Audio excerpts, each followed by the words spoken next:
नमस्कार बच्चों, आज हम सब लोग अलंकार पढ़ रहे हैं। आप सभी लोग जानते हैं कि संस्कृत के आचार्य दंडी ने भाषा लिखते हुए कहा है कि काव्य शोभा करान धर्मान अलंकारान प्रचक्षते, अर्थात काव्य की शोभा में वृद्धि करने वाले धर्म को अलंकार कहा जाता है। इसलिए हम सभी सीमित शब्दों में इस परिभाषा का प्रयोग करेंगे कि काव्य की शोभा बढ़ाने वाले धर्म को अलंकार कहा जाता है। अब अलंकार के भेदों की चर्चा करते हैं। अलंकार के 3 भेद होते हैं: शब्दालंकार, अर्थालंकार और उभयालंकार। तो सर्वप्रथम हम लोग शब्दालंकार देखते हैं। शब्दालंकार में जब किसी काव्य में शब्द के माध्यम से चमत्कार उत्पन्न होता है और उसके सौंदर्य में वृद्धि होती है, वहाँ शब्दालंकार होता है। सीधी सीधी बात है, आपको यह जान लेना है कि जिस तरह से इसका नाम है शब्दालंकार, वैसा ही उसका गुण भी है। काव्य में जब शब्द के माध्यम से चमत्कार उत्पन्न होते हैं और काव्य के सौंदर्य में उन शाब्दिक चमत्कारों से सौंदर्य में वृद्धि होती है, वहाँ शब्दालंकार होता है। अब दूसरा भेद है अर्थालंकार। अर्थालंकार की परिभाषा है, जब किसी काव्य में अर्थ के माध्यम से चमत्कार उत्पन्न होता है और उसके सौंदर्य में वृद्धि होती है, वहाँ अर्थालंकार होता है। इसको भी हम लोग इस तरह से समझ लें कि जैसा इसका नाम है अर्थालंकार, वैसा ही इसका स्वरूप भी है। यहाँ काव्य में अर्थ के माध्यम से उसके सौंदर्य की वृद्धि होती है और जैसे ही अर्थ के माध्यम से सौंदर्य में वृद्धि होती है, वहाँ अर्थालंकार हो जाता है। अब देखते हैं हम लोग तीसरा भेद, उभयालंकार। उभयालंकार में शब्द और अर्थ, जब किसी काव्य में शब्द एवं अर्थ दोनों ही के माध्यम से काव्य के सौंदर्य में वृद्धि होती है, वहाँ उभया अलंकार होता है। उदाहरण संकर, संस्कृति आदि। अलंकार 3 प्रकार के होते हैं: शब्दालंकार, अर्थालंकार और उभयालंकार। संदेह अलंकार। आज हम सब लोग पढ़ेंगे संदेह अलंकार। संदेह अलंकार, चलिए हम इसकी परिभाषा देखते हैं और इसको अच्छे से समझने का प्रयास करते हैं। जहां रूप, रंग और गुण की समानता के कारण उपमेय में उपमान का संदेह हो जाता है, वहां संदेह अलंकार होता है। इसमें अंत तक संशय की स्थिति बनी रहती है। आप स्पष्टतः इसके नाम से ही इसके अर्थ को समझ लें। इसका नाम है संदेह। तो इसमें मूल रूप से किसी उपमेय में हम देखते हैं कि रूप, रंग, गुण आदि की समानता के कारण उसमें उपमान का संदेह स्थापित हो जाता है और यह जो संदेह है, यह जो संशय है, यह संशय की स्थिति अंत तक बनी रहती। इस तथ्य को हम उदाहरण के माध्यम से समझते हैं। सारी बीच नारी है कि नारी बीच सारी है, सारी ही की नारी है कि नारी की ही सारी है।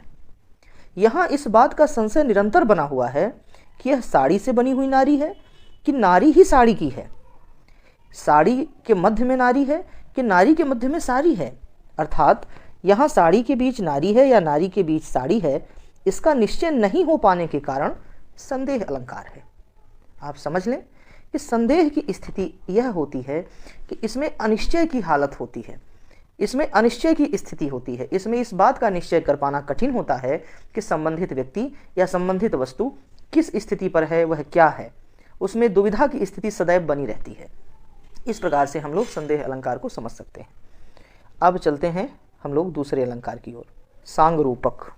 चलिए इसकी परिभाषा देखते हैं और इसको समझने का प्रयास करते हैं। जहाँ उपमेय में उपमान के सभी अंगों का आरोप हो, वहाँ सांग रूपक अलंकार होता है। वहाँ सांग रूपक अलंकार होता है। जहाँ उपमेय में उपमान के सभी अंगों का आरोप हो, वहाँ सांग रूपक अलंकार होता है। कहने का तात्पर्य यह है कि एक ही पद में, एक ही प्रसंग में कई बार रूपक का प्रयोग किया जा रहा हो। यह इसको पहचानने की सबसे सीधी और सरल ट्रिक है कि एक ही पद है, एक ही प्रसंग है और एक ही भाव में कई बार रूपक का प्रयोग किया जा रहा हो, वह विविध अंगों में वह बार बार रूपक का प्रयोग किया जा रहा हो, वहां रूपक सांग रूपक के रूप में परिवर्तित हो जाता है। अब चलिए हम लोग इसको देखते हैं उदाहरण के माध्यम से। नारी कुमुदनी अवध सर, रघुवर विरह दिनेश, अस्त भये विकसित भई, निरखि राम राकेश।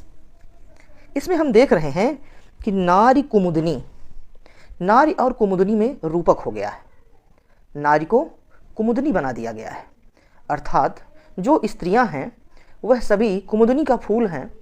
अवध सर, जो अवध है वह तालाब है, अवध रूपी तालाब में यह कमल के पुष्प हैं।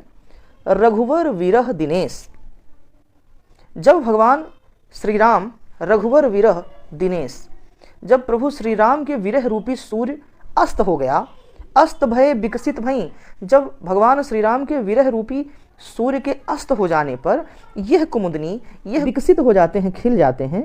कैसे खिलते हैं? निरखि राम राकेश, श्री राम रूपी चंद्रमा को देखकर यह सभी कमल के पुष्प, यह सभी कुमुदनी के पुष्प विकसित हो जाते हैं, खिल जाते हैं। यहाँ आप देखिए बार बार आपको दिखाई पड़ेगा कि रूपक का प्रयोग किया जा रहा है, जैसे नारी कुमुदनी, अवध सर, रघुवर विरह दिनेश, अस्त भय विकसित भई, निरखि राम राकेश।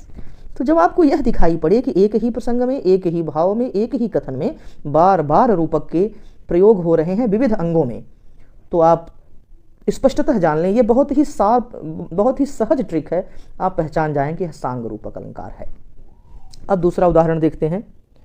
उदित उदय गिरि मंच पर, रघुवर बाल पतंग, विकसित संत सरोज मन, हर्षे लोचन भृंग। यहाँ भी देखिए यह प्रसंग है जब भगवान श्री राम धनुष भंग करने के लिए विश्वामित्र जी से आज्ञा प्राप्त करके मंडप स्थल पर पहुँचते हैं जहाँ धनुष रखा हुआ है। तो वहाँ देखिए किस तरह से इसका वर्णन है। उदित उदय गिरि मंच पर, जिस तरह से उदित उदय, जिस तरह से उदयांचल में उदयांचल पर्वत पर भगवान सूर्य का प्राकट्य होता है, उसी प्रकार से उदित उदय गिरि मंच पर रघुवर बाल पतंग, बाल रघुवीर बाल सूर्य की भांति उस धनुष यज्ञ की भूमि में प्रकट होते हैं, प्रकाशित होते हैं। विकसित संत सरोज मन, उन बाल रघुवीर स्वरूप सूर्य श्री राम को देखकर विकसित संत सरोज मन, जितने संत रूपी कमल के पुष्प हैं उनके मन विकसित हो जाते हैं, खिल जाते हैं। हर्षे लोचन भृंग, और जो नयन रूपी भंवरे हैं वह सभी हर्षित हो जाते हैं। आप देखिए बार बार इस संपूर्ण दोहे में बार बार आपको देखने को मिलेगा कि रूपक का प्रयोग किया जा रहा है। उदित उदय गिरि, उदित उदय गिरि, उदय गिरि मंच पर, रघुबर बाल पतंग, विकसित संत सरोज मन, हर्षे लोचन भृंग। तो जहां आपको इस तरह का देखने को मिले आप स्पष्ट जान लें कि यह सांग रूपक अलंकार है। धन्यवाद।